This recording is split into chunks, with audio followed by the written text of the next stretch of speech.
여러분, 최근까지 잘 나가던 한국 금융시장이 갑자기 휘청였습니다. 국채 금리는 치솟고 코스피 주가는 뚝 떨어졌죠. 많은 언론이 한국은행 총재의 발언 때문이라고 입을 모으고 있습니다. 한 사람의 말 한마디가 시장을 뒤흔든 겁니다. 그런데 과연 이게 단순한 말실수 해프닝일까요? 그렇지 않습니다. 그 이면에는 시장이 숨죽여온 임계점이 있었던 겁니다. 오늘은 그 숨은 층을 샅샅이 파헤쳐 보겠습니다.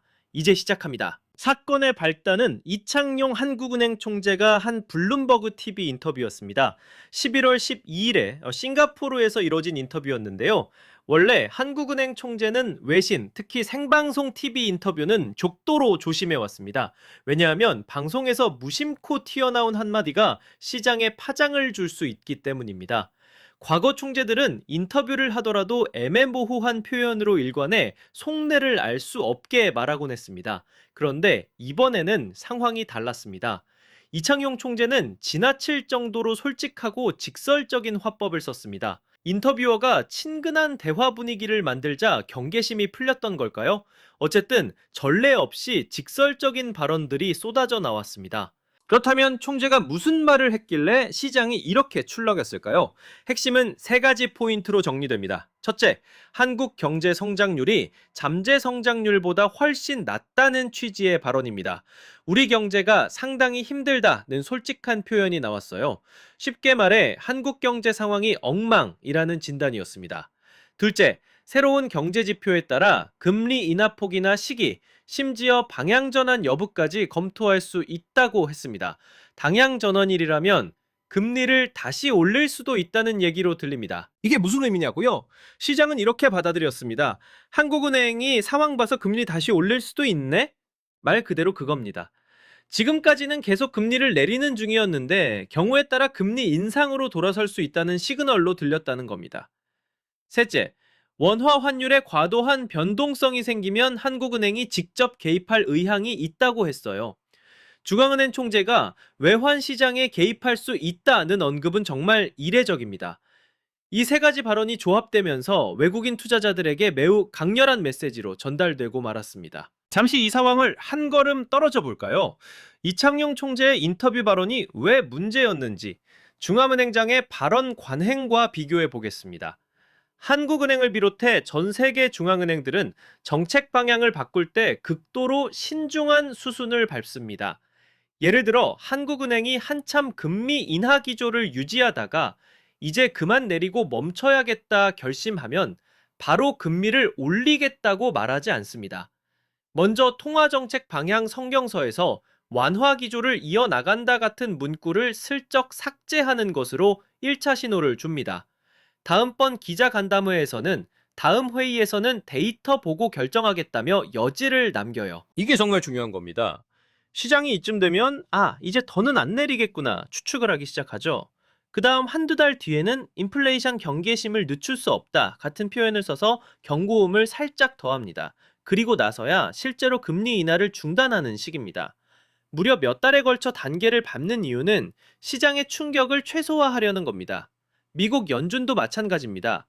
타월 연준 의장도 정책 전환이 필요할 땐 단어 하나 바꾸는데도 수개월 토론을 거칩니다. 코로나 직후 금리 정책 방향을 틀 때 일시적, 트랜시터리라는 단어를 성명서에서 뺄지 말지 놓고 한참을 고심했던 게 대표적이죠. 그리고 기자들이 캐물으면 파월 의장은 인내심을 갖고 데이터를 지켜볼 것이라고만 했습니다. 결코 직접적으로 방향 틀겠다고 말하지 않았습니다. 제가 늘 말씀드리죠. 중앙은행장의 한마디는 그만큼 무겁습니다. 그래서 항상 모호하게 단계를 밟으며 시장에 힌트를 흘리는 거죠. 그런데 이번 이창용 총재의 발언은 어땠나요? 단계 없이 한 방에 직구를 던진 격이 됐습니다. 한국은행 총재 역사상 이렇게 노골적으로 말한 사례를 찾기 어려울 정도입니다. 결국 시장은 크게 놀랐어요. 특히 해외 투자자들이 한국은행이 지금까지와 딴판으로 급선을 할 수도 있겠네 라고 오해한 겁니다. 오해라면 오해일 수 있습니다만 착각하지 마시길 바랍니다. 시장에 오해를 불러일으킨 쪽에도 책임이 있는 법입니다. 이게 바로 핵심입니다. 신중해야 할 총재의 발언이 시장 심리의 급소를 건드렸다는 점입니다. 자, 그럼 실제 시장에서는 무슨 일이 벌어졌는지 살펴보죠. 인터뷰가 나간 11월 12일 즉시 국채 시장에서 이상 신호가 터졌습니다. 외국인 투자자들이 한국 3년 만기 국채 선물을 마구 팔아치웠습니다. 하루 새 14천 계약 이상의 매도 폭탄이 떨어졌어요. 국채 선물 가격이 급락하니 역으로 국채 금리는 훌쩍 뛰었습니다. 이튿날인 13일 아침 정부와 한국은행이 화들짝 놀라 진화에 나섰습니다. 박종석 한국은행 부총재가 총재 발언은 금리 인상을 검토한다는 뜻이 아니다라고 해명했고, 기획재정부도 국고채 금리 급등을 예의주시하고 있다며 진정시키려 했죠. 그 덕분에 잠시 국채 금리가 안정되나 싶었습니다.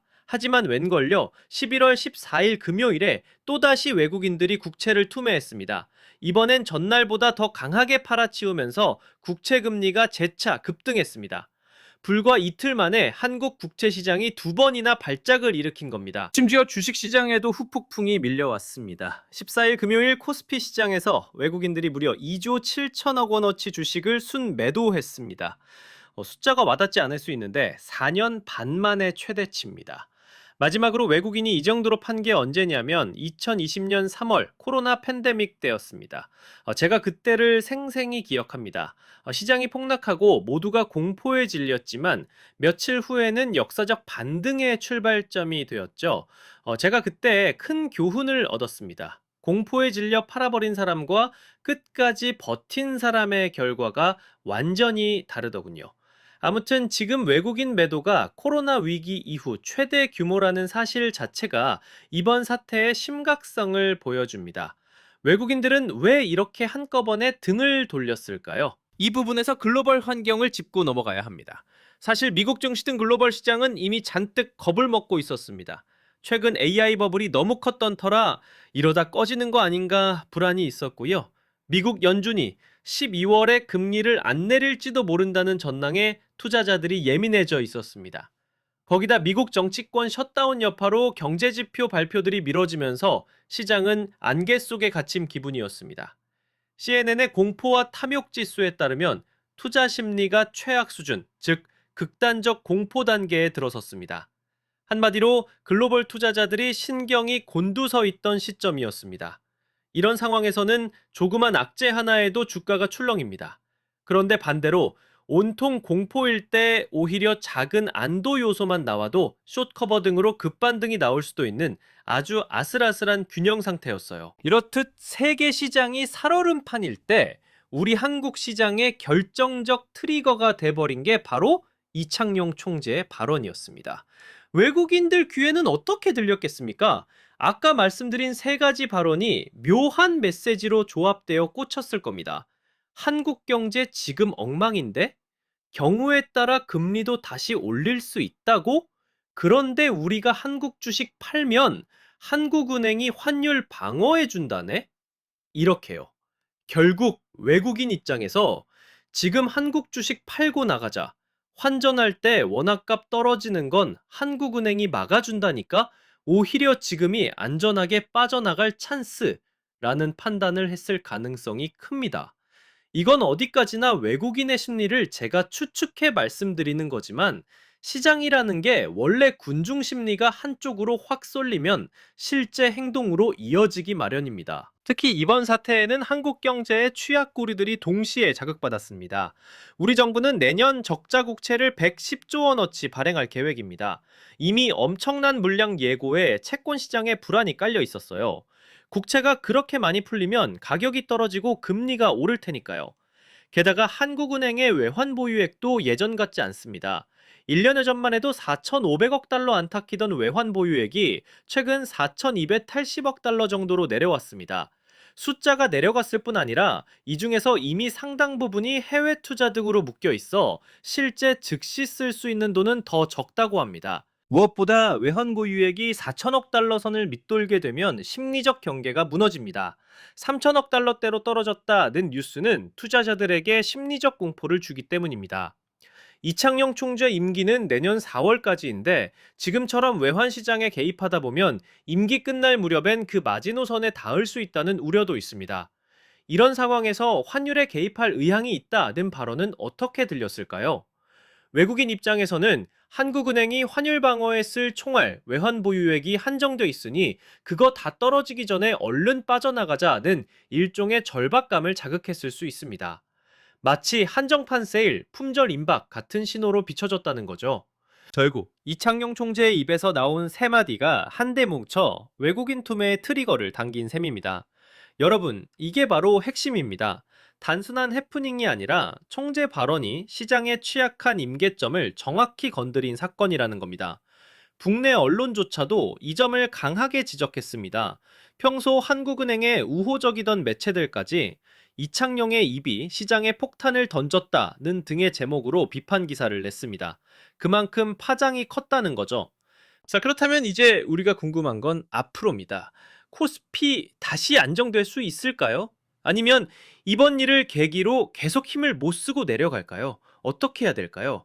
섣불리 단정할 순 없습니다. 다만 몇 가지 주목해야 할 포인트는 있습니다. 우선 당국이 이 사태를 전화위복의 계기로 삼는지 지켜봐야 합니다. 시장 불안을 잠재우려면 당장 다음 주부터 한국은행과 정부가 움직이겠죠. 국채금리가 급등하면 한국은행이 국채를 사들이는 등 유동성 투입에 나설 수도 있습니다. 또 주가 안정펀드 조성이라든가 여러 안전판을 검토할 수 있어요. 하지만 이런 땜질 처방만으로는 부족합니다. 근본적인 불안 요인을 해결해야 합니다. 앞서 말한 적자 국채 110조 발행 계획, 정말 이대로 가는 게 맞는지 국회와 정부가 다시 들여다볼 필요가 있습니다. 꼭 필요한 투자라면 하더라도 불필요한 예산 낭비는 과감히 줄여서 시장에 신뢰 시그널을 줘야 합니다.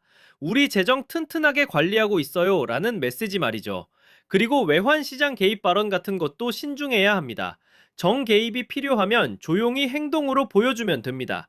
굳이 공개적으로 개입하겠다 언급해서 시장 불안을 키우지 말아야 합니다. 이번 일로 드러난 취약고리들, 국채 수급 문제, 외환 보유액 관리, 이런 부분을 보완한다면 오히려 한국 시장에 대한 신뢰가 높아질 수 있습니다. 위기를 오히려 체제 개선의 기회로 삼자는 얘기입니다. 한편으로 글로벌 변수도 지켜봐야겠죠. 다행히 미국 시장은 아직 본격적인 투매는 나오지 않았습니다. 모두 겁은 많지만 동시에 그래도 AI 기술 성장으로 돈 벌 기회 놓칠 수 없어 하면서 버티는 분위기입니다. 만약 미국 쪽에서 예상보다 좋은 소식이라도 나오면 어떻게 될까요? 극단적 공포 상태에서 호재가 나오면 숏 커버링으로 주가가 급등할 수도 있습니다. 그럴 경우 한국 시장도 금방 안정되겠죠. 반대로 미국발 악재가 터지면 우리 증시도 당분간 힘이 들 겁니다. 결국 열쇠는 두 가지입니다. 우리 내부의 방어력을 키우는 것, 그리고 대외 환경의 방향입니다. 여러분, 투자자 입장에서 가장 중요한 건 원칙과 긴 호흡입니다. 지금 시장이 흔들리니까 패닉에 빠져 다 팔아야 할 것 같나요? 착각하지 마시길 바랍니다. 경제적 자유를 이루는 길은 이런 단기 변동에 휘둘리지 않고 꿋꿋이 자신의 투자 원칙을 지켜나가는 데 있습니다. 저는 개인적으로 우리 코스피 시장에 아직 희망이 충분하다고 믿습니다. 왜냐하면 이번 급락의 상당 부분은 심리적인 요인이 컸고 그 심리는 언제든 반전될 수 있기 때문입니다. 물론 전제가 있습니다. 정부와 한국은행이 앞서 말한 대로 시장 신뢰를 회복하는 조치를 취하고 운 좋게 대외 여건도 받쳐줘야겠죠. 하지만 그런 전제 조건도 결국 시간 문제일 뿐 언젠가는 개선됩니다. 제가 늘 말씀드리죠. 좋은 기업과 자산에 투자했다면 시장의 일시적 혼란은 오히려 기회가 될 수 있습니다. 저도 처음 투자할 땐 뉴스 한 줄에도 가슴 졸였지만 이제는 압니다. 이게 정말 중요한 겁니다. 위기가 왔을 때 겁내기만 하면 아무것도 못 얻지만 남들이 던질 때 담을 줄 아는 사람이 길게 보면 승리하더군요. 오늘 이야기 좀 길었지만 그만큼 중요한 상황이라 자세히 다뤄봤습니다. 한국은행 총재의 말 한마디로 시작된 소동이 어떻게 시장 구조적인 불안과 맞물렸는지 살펴봤는데요. 결론적으로 시장의 일시적 혼란에 너무 휘둘리지 말자는 말씀을 드리고 싶습니다. 냉정하게 기본으로 돌아가서 우리 경제의 펀더멘털과 기업들의 가치를 따져보는 시간이 되길 바랍니다. 위기는 늘 기회와 한 쌍으로 옵니다. 이번에도 우리 모두 현명하게 대처해서 오히려 더 튼튼한 포트폴리오를 만드는 계기로 삼을 수 있길 바랍니다. 끝까지 함께 해주신 우리 구독자 여러분 고맙습니다. 저는 또 다음 시간에 인사드리겠습니다.